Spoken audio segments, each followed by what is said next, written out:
Hello everyone, it's your favorite healer, the Alchemist, and I'm here with a hopefully quick reading. I don't know how quick it's going to be because I'm pulling from 3 separate decks. So first and foremost, let's go ahead and cleanse the energy. I'm just using some Palo Santo Reiki infused cleansing spray just to cleanse the space. Spray it over all over the car, all over the decks. If you feel so inclined to take a few deep breaths so we can tap into the energy. This is for the collective. As always, if it don't apply, let it fly. I just bought this deck today. I'm going to use the Wednesday Adams deck. This is the Oracle deck that I'm going to use. And of course, I got the guidebook. So I'm going to get like 1 to 2 cards, maybe 3 cards out of here for y'all. And then I also am going to use the Psychic Tarot, another Oracle deck. So this is like shadow, kind of like what's being hidden, and then this will be like guidance, and then I also have a tarot deck if we need to go deeper. All right, Spirit, this is for the collective. Like I said, if you want to take a few deep breaths in through your nose, out through your mouth. And I apologize for any background noise because obviously I'm outside. All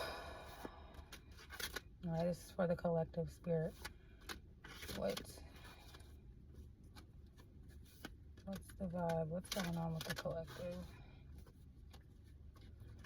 As always, take what resonates and leave the rest. What's going on? What does the collective need to hear right now? What are they not acknowledging? It's the shadow. Okay.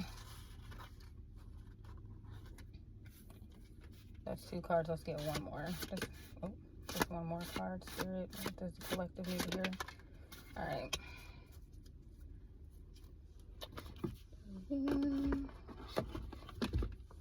Let me put these back in here because I'm in the car and there's a whole lot of space over here. Okay. So the cards we got the Heart.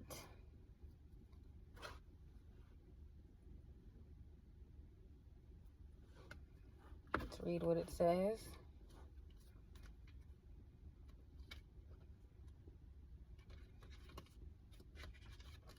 The Heart. Pugsley Adams. Mischievous Pugsley Adams has a soft side. Wednesday's protectiveness over her brother is what propels her story into motion, like tossing grenades in lakes. Being in touch with your emotions is nothing to be ashamed of. Everyone has them, unless they're sociopathic serial killers. You don't have to shove your feelings into a locker, and in fact, it's best to check in with yourself regularly.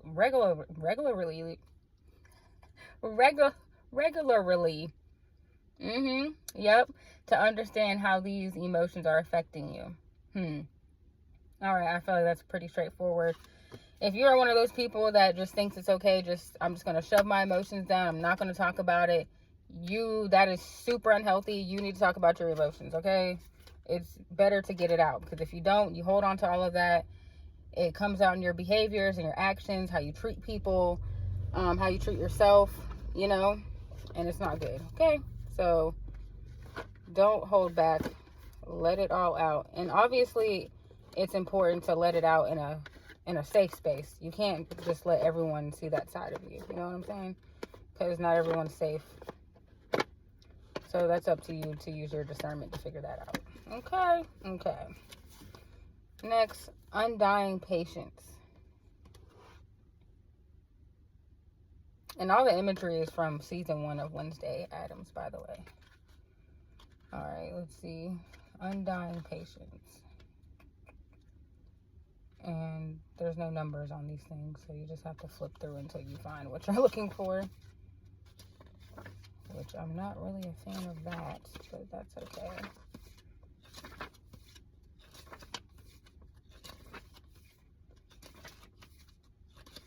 I'm hearing that song in my head. I want to scream and shout and let it all out.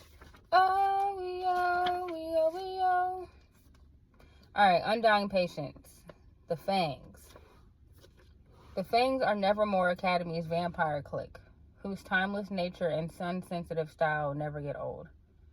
Vampires are pretty good at waiting patiently. After all, some of them have been at Nevermore Academy for decades. Take a page out of their dark book and slow down to enjoy life. Don't be in such a rush, or you'll miss the moments that really matter. Stop and smell the roses. Don't be in such a rush to get to the next thing. Like, I feel like a lot of us, like as people, we have a tendency to like, okay, we prayed for something and it happens, and then maybe there's like initial excitement, and then the excitement kind of dies off, and then we're like, all right, I'm ready for the next thing now. And it's like, dude, slow down and enjoy the fruits of your labor that you have currently. Stop thinking about what's to come next. Okay, slow down and smell the roses. A mother's touch. Morticia Addams. We love Morticia. All right, let's see. A mother's touch. Scream and shout and let it all out. Oh, yo. I know y'all know that song. It's Will I Am and Britney, bitch. Doop, doop, doop, doop, doop, doop, doop, doop, doop. I used to work at Subway, and if you're from South Carolina, 104.7, and they have all those songs on there. All right. A mother's touch. For Wednesday, her... some big words up in here. Y'all know Wednesday is intelligent. For Wednesday, her macabre mother cast a tall, dark shadow over her time at Nevermore Academy. But Morticia Addams is a source of fierce feminine love and affection for her whole family. Whether your instincts are maternal or infernal, this card is calling you to identify the warm and guiding energy in your life and to channel it productively. Are you being asked to counsel others in their times of need, or is there a motherly role model you can look that you can look toward for help in your own life? So I feel like that's really just about like embodying that divine feminine energy. You do not need to be a woman to have divine feminine energy. It's all about balancing masculine and feminine energy anyway. So I feel like that's just speaking to kind of like tapping more into your divine feminine side, or maybe the issues that you're currently dealing with, maybe it's the person you need to talk to is like some type of like motherly figure.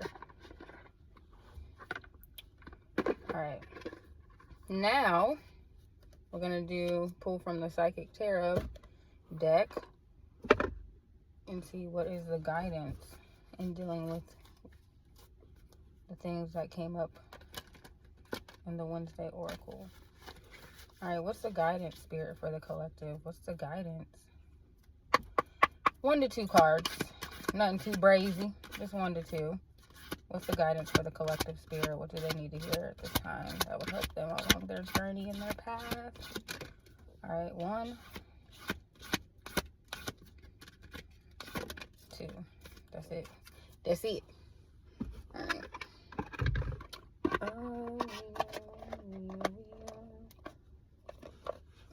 Now this song's going to be stuck in my head all day. All right, the number 5 could be significant, and the number 1 could be significant. Maybe you've been seeing a lot of 1s, a lot of 5s. 1, prosperity begins.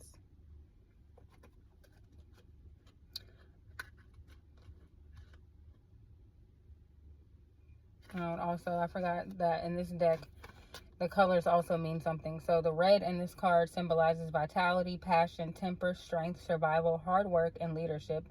And obviously it's associated with the root chakra. And then the color blue, is this blue or is it, because they have blue and indigo. So it's kind of confusing, I think this looks blue to me. Obstacles and challenges. Blue symbolizes communication, speech, expression, imagination, and freedom. And obviously it's associated with the throat chakra. Maybe this is indigo. I don't know. I'm just going to read indigo as well. Indigo also symbolizes inner wisdom and perception, as well as vivid imagination. And obviously it's associated with third eye chakra. All right. Let's read. Prosperity.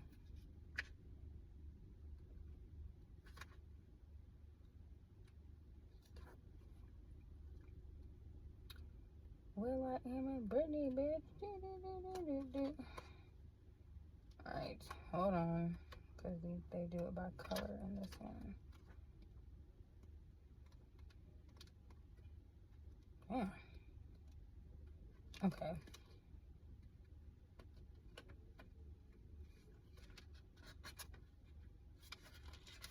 Okay, I'm going to read this card first because I found it already. Obstacles and challenges. This card represents the obstacles, power struggles, and challenges that you must face in order to overcome them.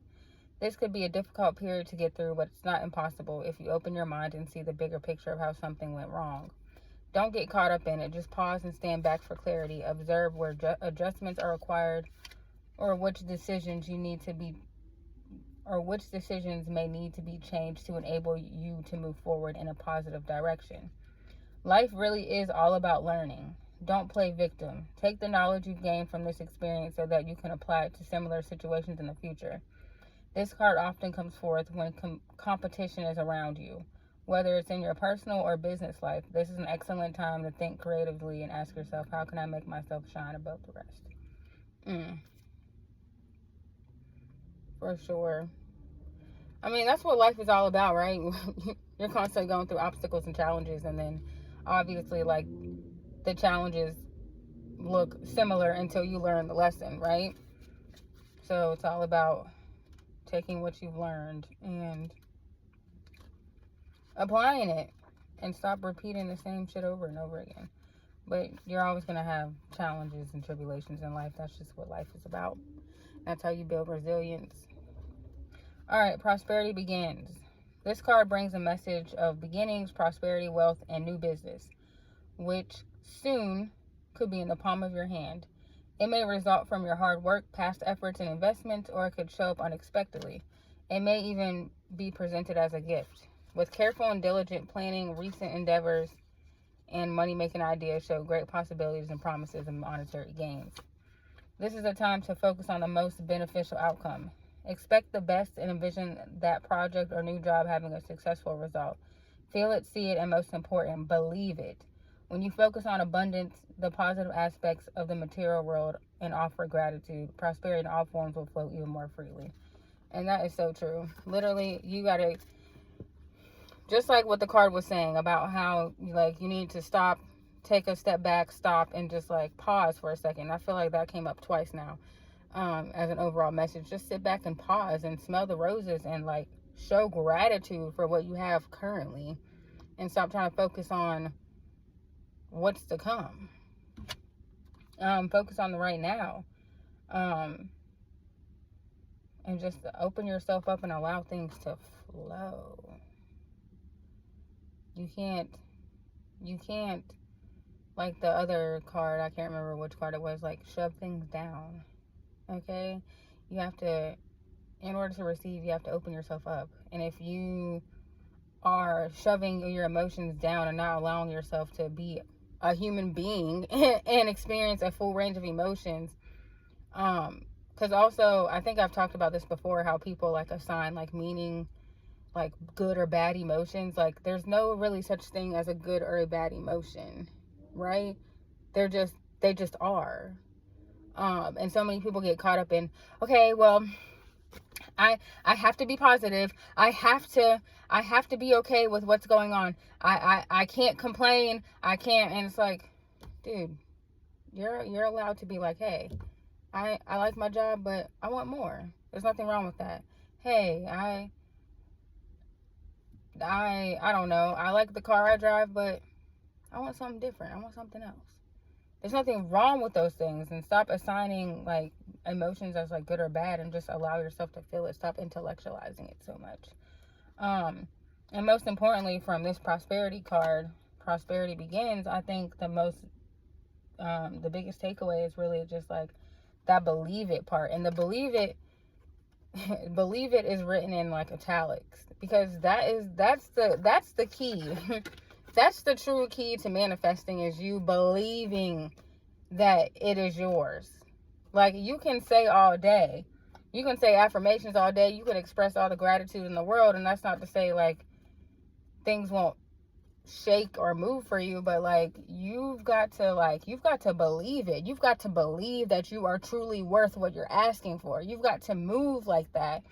I've said this in past readings, like you've got to stop entertaining low vibrational shit. You talking about, oh, I want to cultivate friendships. I want to have, a close-knit friend group, but you entertain the wrong shit, is my point. Like you gotta lock in. You got to lock in. We almost 20 minutes in. Why not? Let's get some tarot. Let's get 3 tarot cards too while we're at it. But you gotta lock in. Allow yourself to be human. And like I said, I think the important thing is about like expressing yourself is like making sure that you're doing it to someone that is safe. Because not everyone is a safe space, and some people they don't know how to they don't know how to sit with someone else's emotions. They don't. And that's okay. That's not on them. It's just you just gotta watch who you vent to. Alright, let's see. Can we get just 3 cards for the collective, please, Spirit? What does the collective need to hear at this time? Just 3. I'm using the Earth Woman Tarot deck. Oh, that is more than 3. Late is 4. It's 4 cards. Alright. So first up, we got the Queen of Pentacles, followed by 8 of Cups, followed by the 8 of Swords, followed by 3 of Cups. Okay. I feel like genuinely the Queen of Pentacles, that is that like divine feminine energy that we talked about earlier from the Oracle deck. Just really embodying that, stepping up into your power, reclaiming your time. The Queen of Pentacles, look, she is abundant as fuck. She's the Queen of Pentacles. The rabbit right here speaks to abundance. I mean, it's pentacles. And she's sitting back and she's chilling. This is unbothered as fuck. I'm unbothered. I'm chilling. I got everything because I worked hard for it. But that's another thing. And that's another thing for another time. Like, don't think you have to overwork yourself to accomplish anything, because you don't. It's just about just embodying the energy of receiving and believing in yourself. Anyway, 8 of Cups. 8 of Cups, you already know, is all about walking away from shit that doesn't serve you. Like I said, if you are trying to, whatever you want to bring in, you've got to walk away from the old narrative. You've got to tap in, and you've got to allow yourself to feel. You can't keep intellectualizing how you feel. You've got to step away from toxic, bad habits. You need to tap into your emotional side. You need to allow your emotions to flow freely. 8 of Swords, this is self. 8 of Swords is all about self-imprisonment, right? Because literally, girl, fight back. All them swords around you, you could easily utilize. Like, you're free-ish. It's all mental energy, right? This is self-imprisonment, though. You're choosing at this point to sit in this energy like that you don't have to sit in. The Queen of Pentacles don't move like this. The Queen of Pentacles is very much unbothered as fuck. And then you have the 3 of Cups. And the 3 of Cups, is all about celebration, all about community. And I saw this on Threads, right? And it was talking about how so many people talk about how they want like spiritual friendships, and how they want to find their soul tribe. That's what it said. How they want to find their soul tribe. And it's like, well, babe, your soul tribe is only going to be like, I talk about this a lot. Like, energetically, what you attract, that's what it is. Like, however you're moving, that's what you're going to attract. So you're like, I want my soul tribe. Well, you're in alignment with your with a soul tribe, all right? Like, a soul tribe is not this high level fucking friendship. Your soul tribe is literally just a group of people that pretty much act as mirrors for you, right? Because everyone around you is just a mirror, is reflecting something back to you, right? So whatever it is that whatever energy that you're embodying in that moment, that's what you're going to attract, period. So you want community, you want camaraderie, then this got to go. You got to start walking away from stuff that is no longer serving you. You got to get out of your own way. You're in your head. About what? For what? Oh, I'm gonna be lonely if I leave this alone, or leave this person alone, or walk away from that. Then what am I gonna do? Fill your time doing something else. Fill in the space with something, a better alternative. You have a friend that you know damn well you need to cut off and walk away from, and because you actually want to attract like high vibrational folks, that means you stop doing the low vibrational shit. That means you get out of your own way. That means you walk away. You make the choice to walk away. Get them scissors out. Cut that hoe off. Cut that man off. Let that thing go. And fill it with something else. Oh, I'm used to talking to them every day. We always talk on the phone. Read a book. Go to the gym. Take a walk. I don't know. Just do something. Find something else to fill that time and get out of your own way. Honestly, God, like we as people, if anything, we're always in our own way. Like you've got to look at things differently. Like in coaching, we talk about how your thoughts genuinely shape your reality. They really do. Because your perception of things is what's going to guide how you feel about whatever is happening. You change that. You change how you view a situation. That then in turn changes how you feel about the situation. You see better outcomes. That's it, and that's all. I don't got nothing else for y'all. I hope what I said made some type of sense. I don't know. But y'all got me on camera. But as always, take what resonates, leave the rest. If it didn't apply, let it fly. Leave it for somebody else. Get out your own way. Get out your own head. Stop and smell the roses. Sometimes it's good to just sit back in solitude and really just like assess what's going on around you. Am I the problem, or are they the problem? Because sometimes you could absolutely be the problem. But just sitting back, taking time to reassess. And also, like I said, I just really want to reiterate that, like, allowing yourself to be a human being. Stop attaching meaning to everything. Like, sometimes people also just like get so lost into the spiritual world that they like everything has to mean something. Like, it's like, bro, what spiritual meaning does a roach have? Maybe it does. I don't know. But some things, I think it just ain't that deep. Everything is just not that deep. Sometimes you're projecting, okay? Anyway, that's all I have for you. As always, happy healing.